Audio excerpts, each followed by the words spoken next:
Hello YouTube, this is Morgan Airspeed Prime here with my next Avatar news update video.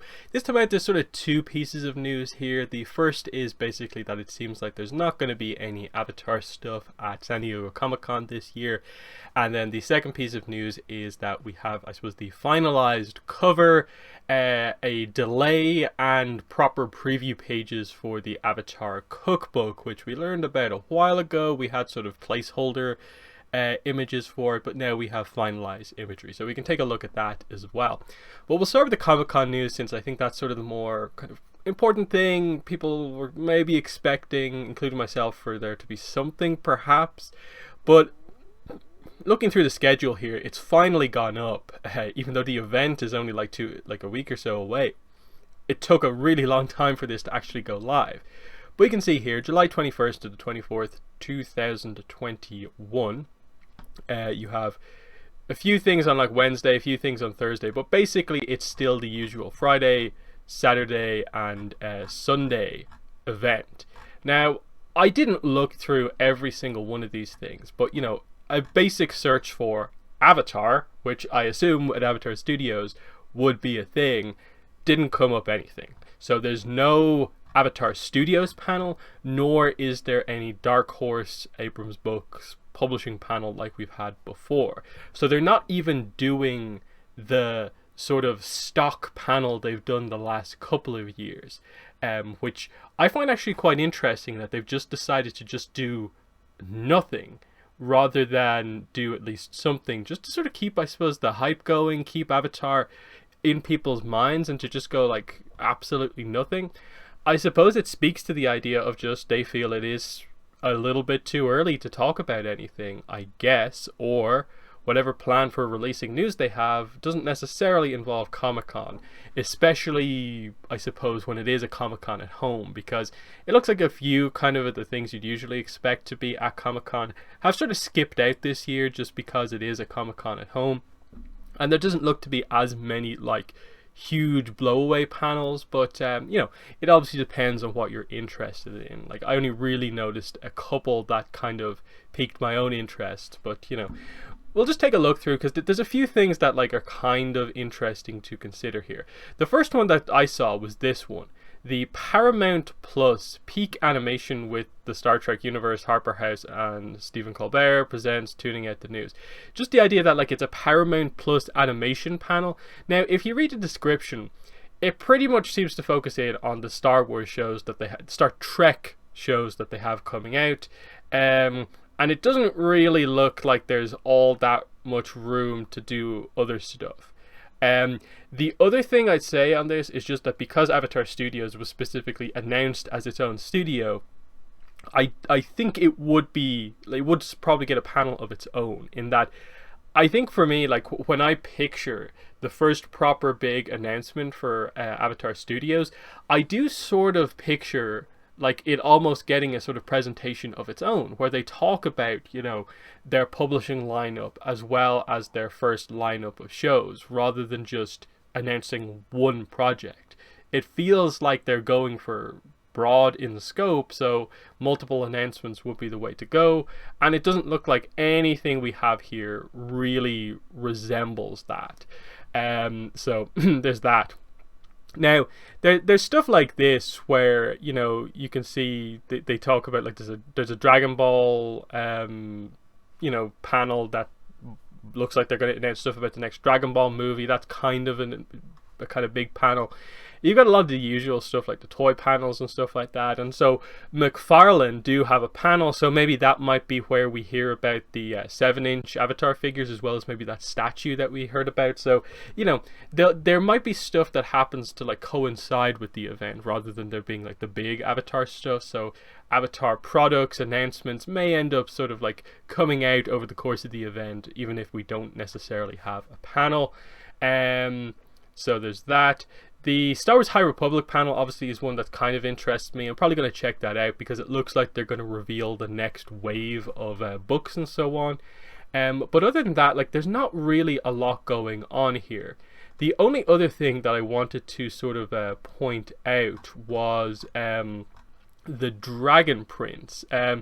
where, let me see, can I find the panel here for the Dragon Prince, because I thought this was just so interesting the way they decided to do this. I've probably scrolled past it like a few times. Where can I find it here? Yeah, it's here, the Dragon Prince panel here. Let's just click into this. So the Dragon Prince, which is obviously a show I do cover on the channel, is having a panel at this event. They've actually teased this weeks in advance before the panel lineup even came out. So, you know, read this. Like, the saga is coming. Now hear what goes into making the magical next phase of the Dragon Prince. Arnie Haas and Justin Richmond will share behind-the-scenes glimpses into the creative process, including early sneak peeks, fan Q&As, interviews. While there won't be news about Season 4, come learn about the exciting areas of Zeta you'll be able to explore in the near future.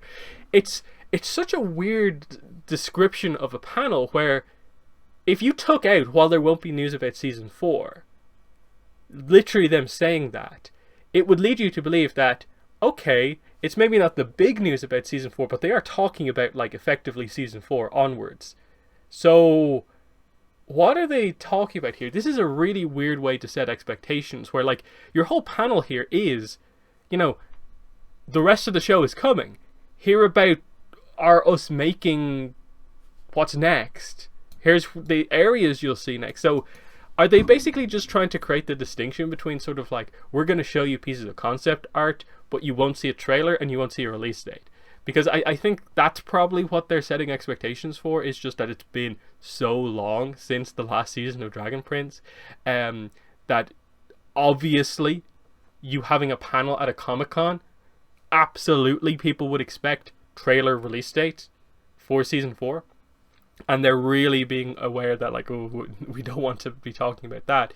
But it really speaks to the idea, like, the Dragon Prince has really suffered from its massive delay and COVID, in that, like, it's going to be, like, what, 2+ years between seasons, which is not good at all. Like, we saw in Korra as a fandom the impact that the massive gap between Korra Book 1 and Korra Book 2 had, and that was only 15 months. I say only, but, like, it was 15 months. The gap between Season 3 and Season 4 for the Dragon Prince is going to be much, much longer than that. And I wonder, is it going to maintain the popularity when it finally does come back? That's the kind of key thing. And then, you know, a final point I'll just say about the Dragon Prince is just that I always felt that the way they talked about the Dragon Prince was that it was going to be this multimedia property that would have lots and lots of supporting content from start to finish. And that has amounted to a single graphic novel. Yes, there's been like the art book and stuff like that, but in terms of extra content, so far it's just a single graphic novel. And then the next one is planned for like months and months from now. I think it's like middle of next year. So it just seems like whatever plan they had for the Dragon Prince has gone much, much slower than they expected. So it really speaks to the idea that I hope Avatar Studios learns a lot from what I suppose Wonderstorm over here is doing, and make sure to not do that. And so, yes, it's a bit frustrating to see Avatar not have a panel, them not being willing to talk at all about it, but hopefully once they do start to talk about it, they talk about it and sort of keep talking about it, and we don't get like 6 months where they don't say anything. That's the major thing to avoid in all of this. But yeah, just the general idea here seems to be, don't really expect any news from Comic-Con outside of maybe like merchandise stuff, just because it's a kind of hype time for everything related to the fandom, I suppose. So, you know, we might get very minor stuff, but that's really it. The next thing is obviously the Avatar Last Airbender cookbook, which has gone very under the radar for the last few months, but there's a few things going on here. One, new cover, so you can see it here. I like it. I think it looks much better than the previous cover. I like that it's colorful. It's got the nation colors. They've obviously got more accurate pictures based on stuff that you're actually going to see in the cookbook. So I definitely like that. New release date. It's now November 9th, 2021. It was previously August 31st, so at the very end of August. So it's been delayed by like a month and like a week. So that's It's never great to see delays, but I guess they only did it once in this case, and so it's fairly okay. And then we have proper preview pages. So the previous ones had like lorem ipsum kind of replacement text. Here we have, I suppose, the finalized images, the way the pages are actually going to be laid out, accurate ingredients and stuff like that, as well as the accurate sort of flavor text. Now again, you'll notice from the front of the book here, they're just saying it's Jenny Dorsey. And based on the live stream thing that she did on Instagram, like, all the writing in this is her, as far as I'm aware. So it's very small here. I don't know if you guys can see this properly, but I'll just read it out here. So it says, Katara says, I can't eat Air Nation desserts for every meal, so I've been learning how to make this mung, bean and tofu curry. By examining old scrolls I discovered in the Southern Air Temple, after such a long war and with so many temples in shambles, many of these recipes are nearly illegible.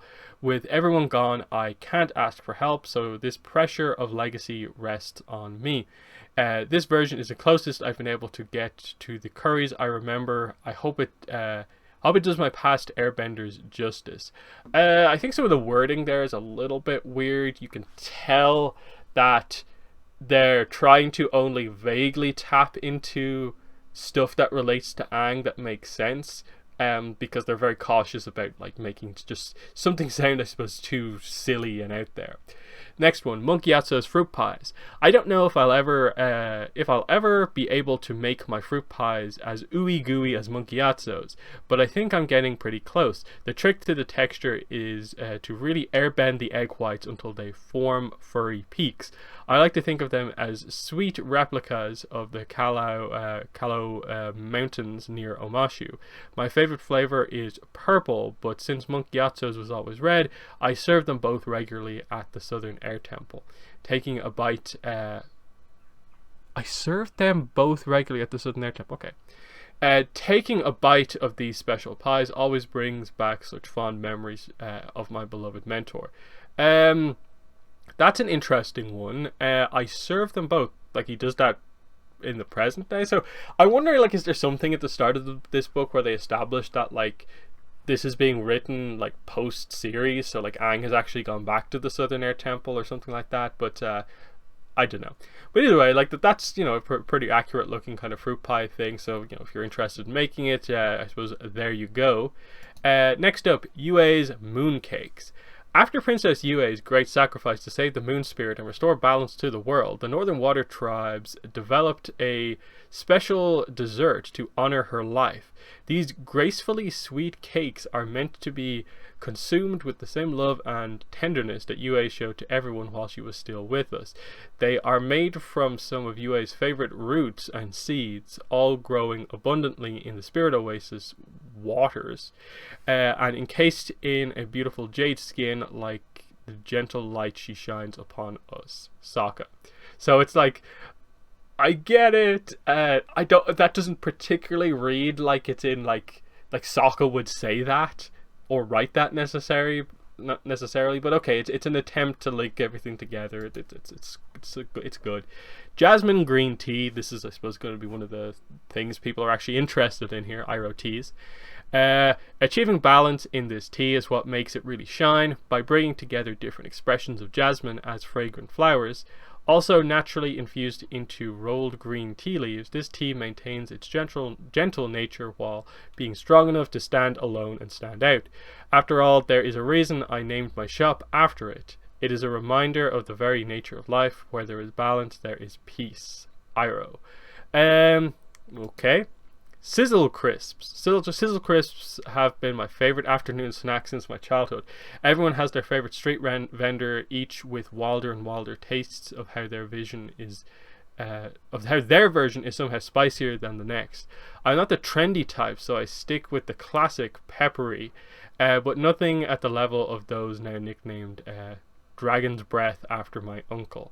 Again, like, it's like, okay, that sounds okay, but like, I don't view that flavor text as being particularly like super strongly written as such, in terms of like, are we going to learn anything from this? Probably not, because I'd say that flavor text is all very questionable when it comes to canon. In that, look, I'm sure, you know, I think we know like the process, you know, it's been checked to make sure it roughly makes sense, but you know, it's not being really assisted on by anyone particularly involved in the show, so I doubt any of it's actually going to feel all that impactful, and it's just there to literally be flavor text, which can be quite interesting at times. Like the trading cards have good information in them. This I'm not so sure about. As for if I'm going to get this book or not, a lot depends. You know, I can just order this one, I suppose, whenever. It's one of those things where like the cover's actually quite nice. Why not? I might get it, so we'll see how that goes. Not that I doubt I'll be making much of the stuff in it, but you know, just to go through it and see what it's like, I think it could be sort of interesting. So that's that. So yeah, in the comments, let me know what your thoughts are on seemingly no Avatar panel at Comic-Con and the extra information we now have on the official cookbook. So that has been the video. Thanks for watching, and bye.